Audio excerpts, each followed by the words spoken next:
ายดีท่านผู้ฟังและท่านผู้ชมที่เคารพท่านกำลังติดตามเบิ่งเน็ตทีวีภาคภาษาลาวอยู่ในขณะนี้รายการของเฮาเป็นรายการลาววาไรตี้เปิดกว้างสำหรับด้านแนวคิดและสังคมของคนลาวของเฮาเนาะมื้อนี้คณะพิเศษวงสวรรค์มาดำเนินรายการอยู่เป็นประจำพ่อแม่พี่น้องท่านยังจำเพลงที่ดังในเมืองลาวได้หลายต่อหลายเพลงแต่มื้อนี้จะนำท่านไปฮู้จักกับบุคคลสำคัญและบุกเบิกวงการเพลงลาวของเฮามาตั้งแต่สมัยผู้ขายอย่างน้อยพุ่นล่ะจะบอกว่าสิเป็นแต่งเพลงแสดงหนังกำกับการแสดงและเป็นพระเอกหนังบ่เท่าหันยังเป็นนักร้องที่ชื่อเสียงโด่งดังและบทเพลงนี้ท่านยังจำได้บ่อ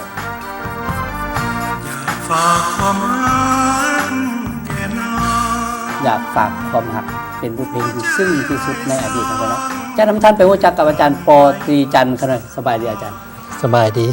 ขอเอิ้นในนามอาจารย์เนาะผู้อาวุโสบ่เป็นหยังอยู่ในวงการของเฮามากะจนว่าได้ยินแต่ชื่อบ่เคยคิดว่าสิได้มาเห็นหน้าอาจารย์จักเทื่อจ้าแฟนเพลงของเฮาหรือลูกศิษย์ลูกหาอยากรู้จักความเป็นมาว่าอาจารย์ปอตรีจันทร์เนี่ยชื่อแท้ชื่อปีซาตรีจันทร์ปีซาเนาะเป็นบ้านเกิดเมืองนอนอยู่ไสเนาะคั่นน่ะบ้านเกิดของข้าพเจ้าอยู่เกิดอยู่เวียงจันทน์คุ้มไฮโศกกำแพงนครเวียงจันทน์เจ้าแต่ก็ได้ยกย้ายใส่สวยไปอยู่หลายบ่อนแม่นแหละติดตามมันพ่อแม่ไปเรียนหนังสืออยู่ทักแขกอยู่สวรรณเขตอยู่เวียงเรียนนี่หลายบ่อนสำเนียงก็เลยออกไปทางไปทั่วที่ไปทั่วที่ธรรมดาเนาะสมัยก่อนนี่คนแม่ย้ายไปแสกก็ต้องย้ายไปหั่นแม่นน่ะมีทางเลือกไปอยู่ทักแขกจักปีเนาะคั่นน่ะไปอยู่ทักแขก2 ปี2 ปีแม่นล่ะแล้วก็ย้ายไปอยู่สวรรค์อีก2 ปีแล้วกลับขึ้นมาอยู่เวียงจันทน์จนใหญ่แม่นน่ะในระยะอยู่ทักแขกนี่เรียนหนังสืออยู่ป.ใดเนาะอยู่ป.2อยู่ป.2แม่นล่ะเรียนอยู่ป.2อายุประมาณ 4-5 ปี7-8 ปีแล้ว7-8 ปีเนาะเพราะว่าบ้านเฮาเข้าโรงเรียนแต่ก่อนก็เริ่มประมาณ4 ปี6 ปีพุ่นนะ6 ปีเนาะ6 ปีเข้าเพราะยังบ่ทันเจริญเนาะแม่นน่ะในระยะที่เข้าโรงเรียนอยู่หั่นคือแฟนเพลงอยากรู้จักว่า การที่มาเป็นนักศิลปินมีเชื่อมาแต่เก่าหรือว่าตั้งใจมักด้วยตนเองข้าพเจ้าขออนุญาตเล่าคืนความหลังหน่อยหนึ่งก่อนจะนั้นข้าพเจ้านี่มีเลือดสายเลือดศิลปินพ่อเฒ่าแม่เฒ่าแม้กระทั่งแม่ตัวเองก็เป็นนักศิลปินเป็นนักการเล่นลิเกละครสมัยนั้นมีแต่พ่อของข้าพเจ้านี่เป็นข้าราชการอยู่กระทรวงไปรษณีย์แต่ว่าตอนนั้นซึกไทยเป็นห้องซึกไทยล่ะเพิ่นกำลังเฮ็ดเวียกอยู่ไปรษณีย์ล่ะเครื่องบินมาทิ่มลูกระเบิดเพิ่นก็เสียชีวิตตอนอายุข้าพเจ้า 2-3 ปีพุ่นเป็นกระพร้ามาแต่น้อยไปอยู่แต่น้ำแม่ฉะนั้นว่าข้าพเจ้านี้มีสายเลือดศิลปินแม่ก็เป็นศิลปินแม่ก็เป็นนักแสดงปู่ย่าตายายเป็นเมิดนะแต่ว่าเพิ่นแม่ของอาจารย์ปอตรีจันทร์นี่เพิ่นแสดงด้านใดเนาะอีเกแล้วก็มาละครตำอิดแสดงอีเกต่อมาสมัยอีเกมันบ่เจริญแล้วก็เปลี่ยนมาเป็นเล่นละครนั่นน่ะของพ่อเพิ่นเองคือครูสิงห์คณะอีเกครูสิงห์คณะอีเกครูอ้วนแม่นกลุ่มเดียวกันอยู่เขตใต้แม่นบ่คั่นน่ะครูสิงห์อยู่เขตใต้ครูอ้วนอยู่ทางเวียงจันทน์เพิ่นมารวมกันแม่นล่ะแม่เพิ่นมาอยู่เวียงจันทน์มาเล่นกับครูอ้วนพี่ผู้เป็นหน้าบ่าวส่วนตัวข้าพเจ้านี่เล่นบ่เป็นอีเกเล่นบ่เป็นเพราะว่ามาใหญ่อยู่ในการพัฒนาขึ้นมาเป็นละครเป็นอย่างแล้วฉะนั้นว่าในชีวิตเรียนหนังสือ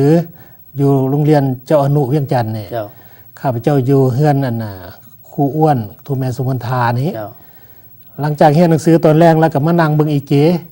คันนั่งเบิ่งอีเกแล้วหั่นวงดนตรีนะระนาดพาดคล้องตัวใดมันบ่มีคนตีก็ข้าพเจ้าเราเข้าไปนั่งเล่นเป็นคนขี้ดื้อเติบมันถูกมั้ยแม่ล่ะเข้าไปตีไปเฮ็ดหมดทุกสิ่งทุกอย่างหลายปีมาหลุดเป็นมาจวน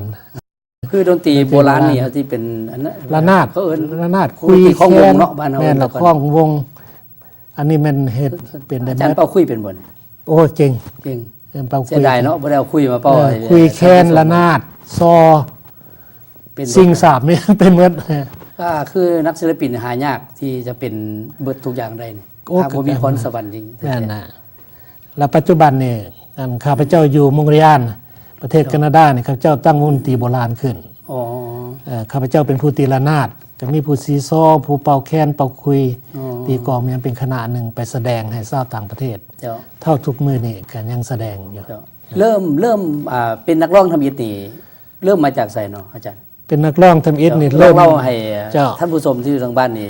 ได้ฟัง ตอนนั้นน่ะข้าพเจ้ายังน้อยเรียนหนังสืออยู่ห้องที่สองน้อยอยู่ทักแขก เจ้า เวลาเรียนหนังสือหันมงเสียงเพลงห้องเพลง เจ้า ข้าพเจ้าห้องบ่สุดจักเทื่อ อ๋อ ได้แต่2-3คะแนน คือร้องไปวักหนึ่งสองวักแล้วก็ลงลืมไป ลงลืมแล้วร้องบ่ได้แหล้ว เจ้า เพราะว่าบ่ได้เรียน เจ้า แม่ข้าพเจ้าตอนนั้นเพิ่นเห็นจังสั้นเบิ่งปึ้มว่าการเรียนนี่มันตกแต่เพลงนี่ ตกแต่เพลงอย่างเดียว แม่นล่ะเพิ่นละมีแผ่นเสียง เป็นเสียง สมัย เก่ กากระต่ายหั่นนะ อ๋อขี่ข้างมัน บิดขี่ข้างเพิ่นบิดเอาหั่นเพิ่นละแอบเพลงหนึงให้ข้าพเจ้ายังจื้อว่าฝันถึงเธอ ฟันถึงเธอเป็นเพลงไทยเนาะ เพิ่นจดเนื้อให้แล้วก็จนแอบจนข้าพเจ้าร้องจนจบเพลง ธรรมดาเพลงฟันถึงเธอนี่มันเป็นเพลงของผู้ใดเนาะ ข้าพเจ้าบ่ฮู้เด้ เจ้าจริงบ่ มัน ได้หลายปีแล้วเนาะ แม่นน่ะ40-50 ปีแล้ว เจ้า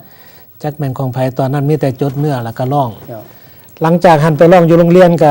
จบแล้วก็แทนที่จะได้ 2-3 คะแนนส่วน10พันได้8ได้9 ได้8ถือว่าดีขึ้นมาหลายหลังจาก โอ้ดีหลาย เพลงนั้นขึ้นมาแล้ว แล้วบังเอิญนั่นน่ะนายครูเพิ่นเป็นนักศิลปินเพิ่นสิวิโอลง อ๋อ ฉะนั้นน่ะทุกมื้อเพิ่นต้องเอาวิโอลงมาโรงเรียน เวลาเลิกเล่นข้าพเจ้าต้องได้ร้องเพลง เจ้า แล้วพวกห้องที่2ใหญ่ห้องที่1มันยังใหญ่ๆหันต้องเต็มอยู่อันน่ะปองเอี่ยมน่ะ เบิ่ง มาฟัง จอเบิ่งเฮาอะเนาะ แล้วก็คอยมีสื่อเสียงขึ้นมา แต่ตอนนั้นอยู่ท่าแขก หลังจากนั้นก็ไปเฮียนอยู่สวรรณเขตข้าพเจ้าก็ไปร้องต่ออยู่สวรรณเขต แล้วก็คนก็ฮู้จักอยู่สวรรณเขต ตอนนั้นน่ะเริ่มร้องเพลงดีขึ้นแล้วหลังจากไปอยู่สวรรค์อายุหลายประมาณสำเร็จเนาะ ประมาณ45 ปีแล้วนะ ที่ว่ากำลังเป็นสิเป็นวัยรุ่น แม่นแหละ กำลังขี่ดื้อก ำลังขี้ดื้อเสียงก็ดีแล้ว ไปใส่กระร้องม่วนกันแหละเนาะเพลงนี้เนาะเพราะว่าใจ เชื่ มั อ ด ลำบ เนาะ กลำวงลำวัดลำวาบุญนั่นบุญนี่ ต้องได้จับ ปงานนั่นงานนี่ ต้องได้ร้องให้กับเจ้าฟังสมัยนั้นมีไมโครโฟนอยู่บ่ บ่ ไมค์กับมีไมค์แบบใหญ่ โมไม่อยู่ไม่เห็นสำหรับลำวงวัดโอเปกเลอร์บักใหญ่ ๆ ๆ โอ้ นะ เขาเจ้าเอามาเฮ็ดเป็นเอาผ้าห่อแม่นบ่ แม่นแหละ สมัยนั้น แม่นแหละ ก็ยังใช้ได้บ่ใช้ได้ผล ใส่ได้ แต่ว่าขั้นไปงานบ้านงานซองในกระสดและลองส อ๋อ ด ร้องสดเลย แม่นน่ะ คือบัดนี้หลังจากไปอยู่สวรรค์แม่นบ่เนี่ยอาจารย์ อยู่สวรรค์ อยู่ แม่นน่ะ และยกย้ายขึ้นมาอยู่เวียงปีพันเกิดเท่าไหร่คิดว่า มาอยู่เวียงปี1951 51 แม่นแหละ มาเรียนหนังสือต่อยัน มาเฮียนหนังสือต่ออยู่เวียง อยู่โรงเรียนเลยเนาะ โรงเรียนเจ้าหนุ ช่วง เฮียนห้องที่1แหละตอนนี้ เจ้า เฮียนห้องที่1หลังจากเฮียนจบห้องที่1แล้วก็ไปเข้าอบรมครู อบรมครู แม่นล่ะ อยู่ดงโดกบ่หรือว่า อยู่ไอ้กนดอกมาน ก็น้ำมัน ตะกี้บ่มีดงโดก อ๋อก นดอกมานซื้อมัน แล้วในระยะเรียนอยู่เวียงนี่ก็ยังร้องเพลงอยู่บ่หรือจังได ก็ร้องแหละอยู่เวียงเนี่ยเขาเจ้าก็ฮู้จักว่านะข้าพเจ้าร้องเป็นเนาะ เจ้า ไปงานต่างๆก็ถูกเชิญร้องบนหันบนนี่ก็สิได้เล่นละครก็สิอันนั้นนี่เนี่ยแม่นโชคดีหน่อยหนึงตอนร้องอยู่เวียงนี่ดรทองดีสุนทรวิจิตร เจ้า นักประพันธ์ใหญ่ของลาวเฮานี่นะเพิ่นเป็นรัฐมนตรีกระทรวงไปรษณีย์และคมนาคมและศิลปากร เจ้า เพิ่นแต่งละครเรื่องฝนตกแล้วฟ้าสว่าง อืม ในเวลานั้นเพิ่นเห็นข้าพเจ้าร้องเพลง เจ้า แล้วก็เพิ่นติดใจจังใดบุแล้วมาขอให้ข้าพเจ้าไปแสดงละคร โอ้เป็นพระเอกเลยบ่ เป็นพระเอก เป็นพระเอก เรื่องฝนตกแล้วฟ้าสว่าง เจ้ามันก็ละครเรื่องนี้นี่มันเกี่ยวกับจังไดเนาะฝนตกแล้ว เกี่ยว ฟ้าสว่างนี่ เกี่ยวกับความหักตำอิดนี่มันเกิดอุปสรรคก็ซั่นเถาะอุปสรรคต่างๆนานาบัดสุดท้ายมาล่ะมันสมหวังทุกสิ่งทุกอย่างเพิ่นเปรียบคือกันกับฝนตก เวลาฝนตก ฝนตก มัน แล้ว ก็ คือมืดฟ้ามัวดิน มืดฟ้ามัวดิน บัดแล้วล่ะก็เศร้าฝนแล้วก็ฟ้าแจ้งขึ้น โอ้แจ้งอิหยังก็สมความมุ่งมั่นปรารถนา แม่นล่ะ ใน ตอนนั้นแม่นนานางลำเซตรีจันทร์เป็นนางเอก โอ้ เป็นอาจารย์นาฏศิลป์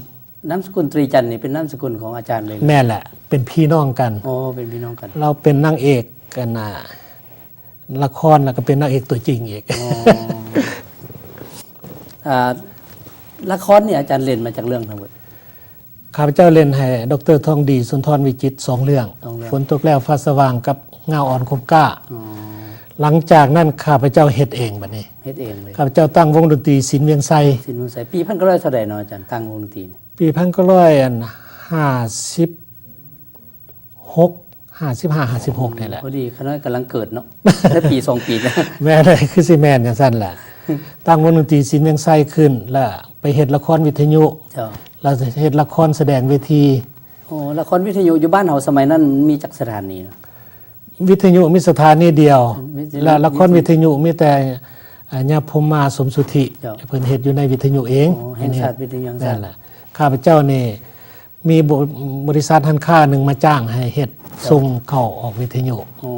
เป็นคณะศิลป์เวียงไซ เจ้าแล้วเริ่มแต่งเพลงนี่คิดจังได๋จะมาเริ่มแต่งเพลงขึ้นมาบัด เรื่องแต่งเพลงนี่ข้าพเจ้าถูกเชิญไปเป็นนักร้องประจำวงดนตรีศรีสวรรค์ประกันภัย เจ้าอันนี้ไม่ผู้ใดเป็นเจ้าของเป็นหัวหน้าวง วงดนตรีศรีสวรรค์ประกันภัยนี่เพิ่นจ้างมาจากทางเมืองไทยเพิ่นน่ะทางภาคอีสาน แล้วเพิ่นเอาข้าพเจ้านี่ไปเฮ็ดการน้ำเพิ่น อ๋อ เป็นสมุดบัญชี แต่ว่าให้เป็นนักร้องประจำวงดนตรี ถ้าเฮ็ เป็ ด น งาน โฆ คว ษ บ ก กัน พร้อมแม่นล่ะอยู่ในหันก็มีพ่อมาสมสุทธิ เจ้า มีสนองอุ่นวงข้าพเจ้า อ๋อ เป็นโฆษก3 คนอยู่เทิงเวที แต่ว่าร้องเพลงมีแต่ข้าพเจ้าผู้เดียวร้องอยู่ในนั้น2 คนนั้นเป็นโฆษกนะหลังจากหันแล้วก็ก่อนหันขอโทษก่อนหันมีการเสียงเพลง เจ้า ก่อนสิแต่งเพลงเป็นว่าซั่นเถาะมีการเสียงเพลงอยู่บุญธาตุหลวง แล้ววงดนตรีของละครครูอ้วนนี่อยู่ห้องละครครูอ้วนนั้นเขาเจ้าเป็นคนไทยปากลาวบ่เป็น เจ้า ชื่อคุณสนองรัตนพันธ์ เดี๋ยวนี้คือที่ อ่า จากเข้าไปแล้วเนาะ ไปโดนแล้ว คือสิไปโดนแล้วเพราะว่าตอนนั้นเราอยู่แก่ละเราบอกว่าเราอยากเสียงเพลง จ้า เสียงเพลงลาวอยู่ธาตุหล ใน วง ลาวอยู่เนาะ แม่นแหละอยากเสียงเพลงอยู่บุญธาตุหลวงหัก เราปากความลาวบ่เป็น เจ้า เราบอกว่าปีศาจแต่งเพลงแม่ว่าซั่นไปเสียงธาตุหลวงนํกัน คือ ครับเจ้าว่า เพ โอ้ ล ย งที่จะไปแต่งนี่ต้องไปเสียงต้องแต่งเอาเองเบิด แต่งเอาเองหมด โอ้เป็นเพลงใหม่ๆเลย แม่นแหละครับเจ้าบอกโอ้ยเกิดมาบ่เคยแต่งจักเทื่อ เจ้า เราก็เลยแนะนำคุณสนองรัตนพันธ์นี่บอกว่า เนื้อสัมผัสนอกสัมผัสในอย่างซันเดอร์ให้แต่งเกี่ยวกับเวียงจันทน์นี่ เจ้า เวียงจันทน์เมืองงามว่าซั่นเถาะ ชื่อเพลงว่าเวียงจันทน์เมืองงาม ซื้อเวียงจันทน์เมืองงามข้าพเจ้าก็แต่ง แต่งออกมา สัมผัสถึกแดบ่ถึกแดว่าซั่นเถาะแล้วแต่ ครับต้นไปแล้วเนาะ ต้นไปแหละ แต่งใหม่เนาะ บัดนี้เรามาแปลงได้บัดนี้ ครับ เรามาแปลงระบบสัมผัสนอกสัมผัสในต้องจังสั้นจังสั้นแล้วก็ห้องหนึ่งมันต้องมีวะมีอย่างเราสอนหมดทุกสิ่งทุกอย่าง เจ้า แล้วเล่าหันแต่งทำนองใส่ หลังจากแต่งเรียบร้อยแล้วหันก็ส่งไปเสียง ต้องไปเสียงเพลง เสียงท่านหลวง ร้องเองเลยบ่ บ่ผู้หญิงร้อง ผู้หญิงร้อง ซื้อนางบานเย็นสินบัณฑิตไทยปักเซ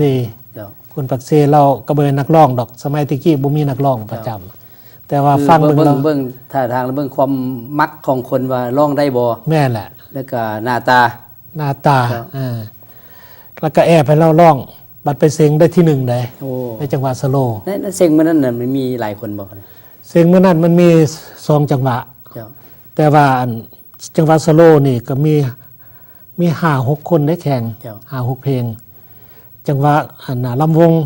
แม่นข้าพเจ้าจืออยู่เพลงของท่านหมอทองดี สุนทรวิจิตรเพลงกอกาในที่ 1 แล้วข้าพเจ้าหันได้ไปร้องเพลงเดินกับไอ้ทองเวิร์น โอเค เพิ่นให้ไปร้องเพลงเดิน เลือดทหารมาสั่นเสือก็ได้ที่ 1คือกัน ได้ที่หนึ่ง เพลงกอกาที่ 1 เพลงเดิน เจ้า เวียงจันทน์เมืองงามที่ 1สโลว์ เจ้า ลำวงแม่นลำวงเลยแม่นกอกาแม่นเนาะ เจ้าเจ้า เพลงเดินเลยแม่นเลือดทหาร หลังจากแต่งเพลงเวียงจันทน์เมืองงามเอาให้นักร้องไปร้องแล้วพอประกวดออกมาได้ทีหนึ่งอาจารย์มีความรู้สึกจังไดตอนนั้นดีใจหลายบ่ว่าคนสำเร็จของตัวเองที่มาผลงานทำอิฐทำนี่เกิดออกมาได้บ่คิดว่าที่ประสบผลสำเร็จขนาดนั้นแม่นบ่ บ่คิดจักดี แล้ว เพราะว่า ในใจมีความรู้สึกจังไดในระยะนั้น รู้สึกว่าตัวเองนี่มีความสามารถ มีความสามารถ มีความสามารถแล้วก็ ตื่นตัวเอง ประสบผลสำเร็จแล้ว สำเร็จแล้วก็ปฏิญาณตนว่าต่อไปนี่จะต้องแต่งเพลง เจ้า ต่อไปตลอด จากมื้อนั้นมาก็เลย ต่อแต่งมาตลอด แต่งมาตลอด แม่นน่ะ วันนี้เริ่มที่แต่งเอาหลังจากเวียงจันทน์เมืองงามเนาะก็มีหลายๆเพลงที่อาจารย์คิดค้นออกมาแต่งนี่ได้มาจากสายแบบเพลงว่าฮักสาวนาสายทองมันบอกเพลงนี้ความเป็นมาจังไดอาจารย์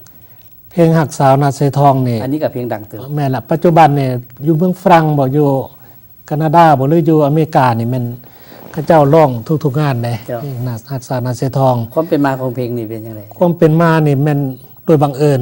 เจ้า มีมื้อหนึงถึกวันเสาร์แล้วมีหมู่เอารถมาหับไปเที่ยวบ้านนอก อืม ไปเที่ยวบ้านนาไซทอง เจ้า บ้านนาไซทอง ผู้สาวน่ะชื่อว่านางโอลำ ซื้อโอลัม ชื่อโอลำ ก็สิงามเติบเนาะ โอ้ยคนขาวคนงามแท้ๆแล้วก็เฮ็ดแบบบ้านนอกหั่นแหล้วไปก็ต้มเป็ดต้มไก่เล่นเหล้าเล่นหยังแล้วก็ร้องเพลงเกี่ยวผ้าราศีม่วนซื่นกัน ขึ้น หากบ่มีเพลงอันน่ะหักสาวนาไซทองบ่ทันได้แต่ง บ่ทันได้แต่ง หลังจากหันมาเลยนัดผู้สาวว่าอาทิตย์หน้าสิไปอีก เจ้า เวลานั่งรถมากระหมูว่าต้องแต่งเพลงอันเกี่ยวสาวโอลำเด้หักสาวนาไซทองเด้อว่าซั่นตอนนั้นข้าพเจ้ายังเฮ็ดหนังสือพิมพ์เวียงจันทน์โพสต์อยู่ อ๋อ ฮอดวันศุกร์วันเสาร์สิไปวันศุกร์มากับฟ้าวแต่งอยู่ในโต๊ะนั่นแหละ ครับ แต่งและก็เล่าจนได้ เจ้า แล้วก็เวลาไปเล่นบ้านนอกคืนก็เลยไปร้อง ปรากฏว่าร้องหมดมือหมดคืนเพลงเดียว เพลงเดียวนั่น ไผก็ เมื่อหาสลาเป็นจังไดลองเป็นแซมโปจักหน่อยได้บ่อาจารย์ขึ้นน้ำอิด คืออย่างนี้ว่า ครับ อย่าโอ้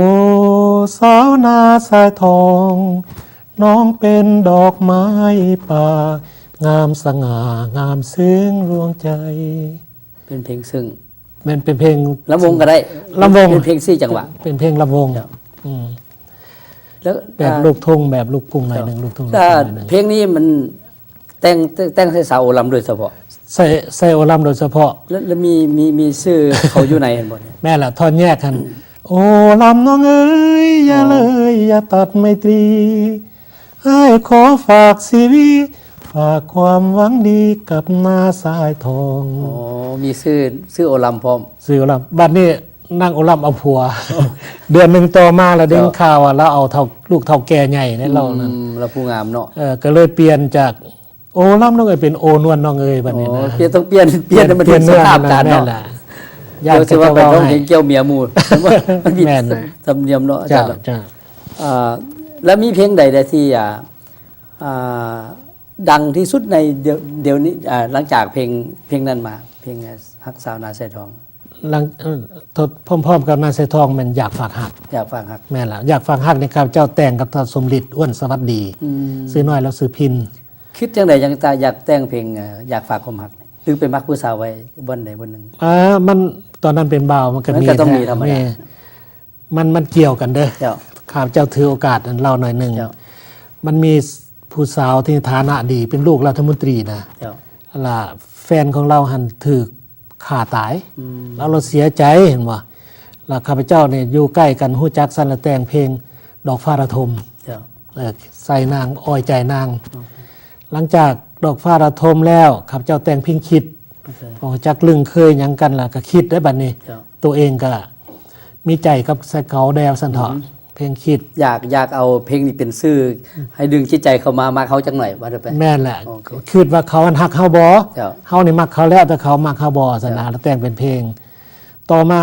สังเกตเบิ่งว่าเขาคือฮักเฮาแดสนะ เจ้า แล้วแต่งเพลงอยากฝากฮักบัดนี้ อ๋อเพลงนี้แบบโห ใส่ผู้หญิงผู้เดียวนั่นแหละ แต่งใส่ผู้หญิงผู้เดียว ผลสุดท้ายมันต่างกันหลายเขาเจ้ามันฐานะดีเฮาก็ตามนั้นพ่อแม่เขาเจ้าฮู้ว่าเป็นจังซี่เขาเจ้าเลยส่งไปเมืองฝรั่ง อืม ก็เลยแต่งฟ้าลืมดินอีกเพลงหนึง โอ้ สนา เพลงอยากฝากความฮักนี่ เดี๋ยวนี้บอกว่าที่เป็นนักร้องใหม่นักร้องเก่าหรืองานต่างๆนี่ส่วนหลายเพลงนี้สิขึ้นมาแบบ แม่นแหละ ทุกคนบ่ได้ขอเลย เขาเจ้าคอแหละคันเห็นหน้าอันข้าพเจ้าอยู่หันแล้วก็อยากฟังฮักสาวนาไซทอง แล้วก็เพลงคิด เพลงอันไส้ใจซื่อบ่ดอกฟ้าระทมมื้อนี่ เจ้า เขาเจ้าต้องขอเป็นเพลงที่ว่า โดยเฉพาะเพลงทรายใจซื้อเดี๋ยวนี้เนี่ยปรากฏว่าคนเอาไปร้องหลายกับราตรีภาพฝันจังหวัดชัชชา เจ้าเดือนง่ายสายลมนี่บ่ แม่ละเดือนง่ายสายลมพัดมาแต่ไกล เจ้า จังหวัดชัชชาหมู่ ในระยะแต่งเพลงนี่คิดจังไดจังว่า อยากแต่งละครขึ้นมา หรือว่าเป็นน้ำย้อนเฮาได้เล่นมาแล้วบ่หรือจังได เรื่องแต่งละครเนี่ยเพราะว่าข้าพเจ้าเห็นหนังสือพิมพ์มันเขียนนิยายเด้ อ๋อ เขียนนิยายลงหนังสือพิมพ์ศาสตร์ลาวประจำ เจ้า ตอบปัญหาชีวิต เขียนนิยายข่าวสังคม ครับ ข้าพเจ้ากำกับอย่างนั้นแล้วหมู่ครูว่าเฮาเรียนละครวิทยุแล้วลองกันจัดเป็นละครเวทีลองเบิง เจ้าลองเบิ่ง ข้าพเจ้าก็เลยแต่งเรื่องศาสตร์และความหัก เจ้า กับอีกเรื่องหนึ่งมันสินเสียงเพลง สิ้นเสียงเพลง แม่นแหละก็ สิ้นเสียงเพลงนี่มันเป็นบทละครแบบใดเนาะลองเล่าให้ฟัง เป็นละครที่ว่านักศิลปินผู้หนึ่งมีความหักเป็นอย่างนี้แหละ เจ้า บัดสุดท้ายมาพระเอกตาย พระเอกตาย สินเสียงเพลงพระเอกตาย ก็เลยคือพระเอกตายไปแล้วพระเอกเป็นนักร้อง แม่นแหละ เป็นนักศิลปินแล้วเรื่องศาสตร์และความหักนี่แม่นเกี่ยวกับชีวิตของสองผัวเมียหนึ่ง เจ้า ผัวเป็นทหาร แล้วก่อนสิไปเลี้ยวเสือคันเมียฝันให้ เจ้า ฝันให้แล้วเวลาอันผัวย่างไปแล้วเห็นแต่คิงบ่เห็นฮอดหัว โอ้ ก็อ้อนวอนบ่ให้ผัวไปนั่นนี่แหละ เรื่องของมันเป็นซะ แม่นแหละวันแล้วผัวก็จำเป็นต้องไปได้ทหาร แม่น ขั้นไปแล้วก็หายตัวไปก็คิดว่าผัวอันนี้บัดสุดท้ายมาข้าพเจ้าบ่อยากให้คนเชื่อนะว่าความฝันนี่ทุกอย่างเป็นความจริงก็ เจ้า ข้าพเจ้าก็เลยให้กลับคืนมาหนีกลับมาได้ซะนะ แล้วในระยะที่เฮ็ดบรรณาธิการ แล้วก็อัดเพลงแล้วตั้งวงดนตรีอีก แม่แหละ ตั้ เป็น วง ต้องกัน เฮ็ดไปพร้อมกันเลย ไปพร้อมกันเลย แล้ววงดนตรีนี่วงดนตรีสมัยนั้นคณะอยากถามเนี่ยอาจารย์ว่า สมัยนั้นเครื่องดนตรีนี่เฮาซื้อมาจากเมืองไทยหรือว่าอ จากเมืองไทยเมื่อ เจ้า จากเมืองไทยเมื่อโอแกนในบ่ทันมีสมัยนั้น อืม มีแต่อากองเดียง อากองเดียง อากองเดียง แต่ว่าอันนั้นเป็นดนตรีที่เสียงไพเราะเพราะพริ้งแท้ๆ ก็ ของเดียง ก็แม่นแหละ เบิ่ง สมัย ฟัง นั้นก็ นะ ม่ เฝ้า วน ฟังแล้วมันสิม่วนก็ออกแก่นบางเทื่อ แม่นแหละสมัยนั้นก็แม่นนิยมกันตัวนั้น เจ้าวันนี้อาจารย์นี่เล่นเป็นเบิดทุกอย่างเลย เล่นเป็นเมื่อคือกัน เจ้า เพราะว่าเป็นหัวหน้าวงผู้ใดขาด แล้วก็ต้องเล่น ส่วน แทน ส่วนหลายนักดนตรีไปแต่ละเทื่อมันขาดผู้หนึ่งสองคน ขาดนั่นขาดนี่แม่นเฮาต้องได้เข้า วันนี้อยากถามเรื่องดนตรีสมัยโบราณเนาะว่าเครื่องขยายหรือสปีกเกอร์นี่นะเขาเจ้าใช้ระบบแบบไหนอาจารย์กับเครื่องขยายเสียงเลยนะ เครื่องขยายเสียงกับแบบเก่าหั่นแหละ แบบเก่าๆแบบมีด้วยมะเขือบ้าใหญ่ๆ แม่นแหละ ไว้ คือ ตั้ง คือเฮ็ด ใช้ เป็น ปลาย ไง คำ หั่นน่ะแม่นแหละ หรือใส่ไม้ไผ่เป็นลำแล้วเอาขึ้น เอาขึ้น ตรง กกไม้ ข้าง ไปซั่นแหละวันนี้อันมิโครนี่ก็บักใหญ่ๆหนาๆแหละ เอาตั้งใส่ไม้แบบ แม่นแหละ ของโบราณเนาะ เจ้า แล้วไปเสพนี่ไปเสพงานบุญหรือว่างานเขาเจ้าจ้างไปหรือว่า บ่ได้จ้าง สมัยข้าพเจ้าตั้งวงดนตรีขึ้นใหม่ๆหั่นไปเสพมีแต่ขอบใจ ขอบใจ นั่นแหละเครื่องดนตรีเฮาซื้อเอง เจ้า ค้นไปเองตั้งเองเสพแล้วก็ค้นมาเอง เจ้า แล้วเจ้าภาพมันมีแต่ว่าหาข้าวหาน้ำให้กินละขอบอกขอบใจซื่อๆเฮาเองหมดหลังจากนั้นมามีการเสียงเพลง เจ้า ในเมื่อมีการเสียงเพลงเวลานี้เฮาได้รางวัลจากเสียงเพลง เท่านั้น ไปเล่นเอาชื่อเสียง แม่นแหละ ในสมัยนั้น แม่นแหละ การ สมัคร คน เล่น ย้ายเครื่องดนตรีนี่ลำบากบ่อาจารย์สมัยนั้น ลำบากเพราะว่า เพราะว่ารถรางก็มันก็สิ เจ้า บ่ทันสมัยคือซุมื้อนี่เนาะ ก็บ่ทันสมัยข้าพเจ้าอันซื้อรถซิโตรเอนรถฝรั่งก็น้อยๆ2สูบนะใส่กล่องบ่ได้ ใส่กล่องบ่ได้ เอาไปเปลี่ยนเอารถปริมุต เจ้า แบบหางยาวใหญ่ๆหั่น จ้ะ สำหรับแกนักดนตรีแกกลองแกหยังแปลว่าเฮาเองหมดตอนนั้นข้าพเจ้าได้เฮ็ดอยู่ธนาคาร แล้วก็อาศัยรถธนาคารแด อืม สนะ ก็มีรถใหญ่ พอมีรถใหญ่ ขนของ เป็น ส่ คนหมู่ เพราะว่าการสมัยก่อนนี่ผู้ใดที่เป็นนักศิลปินได้ต้องเสียงดีอีหลี ก็จะว่า บ่แม่นว่า นั่นแหละ สิลวกๆเอาคือจังพอปลาบ่สุกนี่กินคือจัง แม่น ซุมื้อนี่ผู้ใดคิดอยากเป็นนักร้องก็เอามาอัดเสียงเองบ่คำนวณถึงว่า คุณภาพ เสียงดีหรือบ่ดี บวกคำนวณถึงทุนภาพพอได้อัดมาอ้างหมู่ว่าค่อยอัดเสียงเลยเด้นี่มีแผ่นหนึงหรือกัสเซ็ตอันหนึงมาอ้างหมู่อันนี้อาจารย์มีความเห็นจังได๋ อันนี้ข้าพเจ้าก็บ่อยากตีข้าเจ้ามัก เจ้า ข้าเจ้ามักแล้วข้าเจ้าก็มีเงินเพียงพอที่จะเฮ็ด เจ้า แล้วอยากตีก็แม่นว่าเฮาบ่เป็นก้อนเป็นหน่วย เจ้า นักศิลปินอาวุโสคือพวกข้าพเจ้าเนี่ยก็บ่สามารถที่จะเป็นก้อนเป็นหน่วยฮิปโฮมกันมีศูนย์ศูนย์กลางสำหรับแนะนำข้าเจ้า เจ้า เพอข้าเจ้า อยู่ มัก ไกล เฮ็ กั ด นนำเนาะอันนึงเนาะปัญหาตรงนี้ อีกอย่างหนึงก็อยู่คนละประเทศจังซั่นฉะนั้นว่าข้าพเจ้ามาสุดนี้นี่มาแคลิฟอร์เนียสุดนี้นี่ร่วมงานปีใหม่ลาววันที่ เจ้า 3 เดือนหน้านี่ข้าพเจ้าจะถือโอกาส เจ้า ประชุม ประชุมเรื่องประชุมนักศิลปินและ นัก นัก ศิล แต่ง ปิน เพล อาง วุโส เจ้า เป็นต้นว่าซอสิริวัลก็มา เจ้า คำลานกแก้วก็มา เจ้า สนองอุ่นวงก็มาวรเดชก็มา แล้วก็ยังมีอีกหลาย ๆ คน เจ้า บุญธรรมศรีพรหมไสมื้อนั้นนี่ข้าพเจ้าอยากมีการประชุมกันเทื่อหนึงปรึกษากันเฮาเฮ็ดจังได๋สิได้ซอย เจ้า ซอยนักศิลปินผู้เกิดใหม่ใหญ่ แล้ว ได้ เฮ็ดให้นักศิลปินรุ่นใหม่นี่รู้จักครูบาอาจารย์ แม่นแหละ เพราะว่าการแต่งเพลงนี่มันบ่แม่นว่าแต่งยังไงสู้มือนี่เพลงที่แต่งออกมานี่จะบ่มีเนื้อหาสาระเพราะเท่าที่ควร ก็หลายคนว่าจังซั่นแต่ว่าข้าพเจ้าก็บ่อยาก บ่อยากตำหนิข้าเจ้าเพราะว่าข้าเจ้าก็บ่เรื่องบ่เคยอีกอย่างหนึงเฮาก็บ่ได้สอนข้าเจ้าบ่ได้บอกข้าเจ้า อันสำคัญที่สุดข้าเจ้าเอาเพลงพวกเฮาไปแล้วบ่ประกาศผู้แต่ง เจ้าบ่ลงชื่อเลย เจ้ามื้อคืนนี่ญากองคำเจแล้วก็ญาแสงจิตดาลัยพาข้าพเจ้าไปกินข้าว เจ้า แล้วฟังเพลงหลังจากมาอัดนี่แล้ว เจ้า ฟังเพลงนางอันนั้นนางเผาซื้อเผา เจ้า มาร้องเพลงอันฮักแท้อยู่ใส เจ้าเพลงนี้ขึ้นได้หน่อย ฮักแท้นั้นมีอยู่ใสใกล้หรือไกลนะนะนะนะนะ มาลอง นั่ เล่าน ข้าพเจ้าแต่ง โอเค แล้วเราร้องแล้วหันกองคำเจห้องมานั่งนำเจ้าร้องเพลงนี่ซื้อหยังว่าเพลงฮักแท้อยู่ใสว่าซั่น เจ้า แม่นไผแต่งบ่จักแล้วอ่ะ อ๋อก องคำเจว่าก็นี่เด้ผู้แต่งนั่งอยู่นี่เด้ปอติจันทร์นี่เด้ว่าซั่นเราก็ตกใจซั่นเถาะเราก็ขอโทษขอโพยว่าร้องบ่ม่วนจังซั่นจังซี่ เจ้า ความจริงเราก็ร้องม่วนอยู่ เจ้า ฉะนั้นว่าเฮาสิประชุมนี่จะมีศูนย์กลางทุกๆเพลงอยากเอาเข้ามานี่ถ้าอยากได้เพลงไผต้องเอาไปแล้วต้องมีลิขสิทธิ์ แม่น แล้วก็ใส่ซื้อผู้แต่งนำซั่นน่ะผู้ห้องผู้แต่งดีบ่ดีใส่วงดนตรีนำก็ดีซั่นน่ะ เจ้า สิมีโอกาสประชุมกันอยู่ เจ้า ในเดือนหน้านี่ สำหรับมื้อนี้เนาะท่านผู้ชมก็เวลาเบิดพอดี แต่ยังคุยกับเพิ่นบ่ทันแล้วเทื่อมื้อต่อไปเนี่ยเราจะมาคุยกันเรื่องว่าผู้ที่จะเอาเพลงของครูบาอาจารย์มาร้องต่อไปนี้ จะต้องให้รู้จักว่าผู้ใดเป็นผู้แต่งกันอย่างน้อยก็ให้เกียรติกันหน่อยหนึงเนาะมื้อนี้เวลาเบิดพอดีกันหน่อยพระวิเศษวงศ์สวรรค์และอาจารย์ปอตรีจันทร์ที่โอกาสนี้ลาพี่ลาน้องเพื่อสุขสุขคน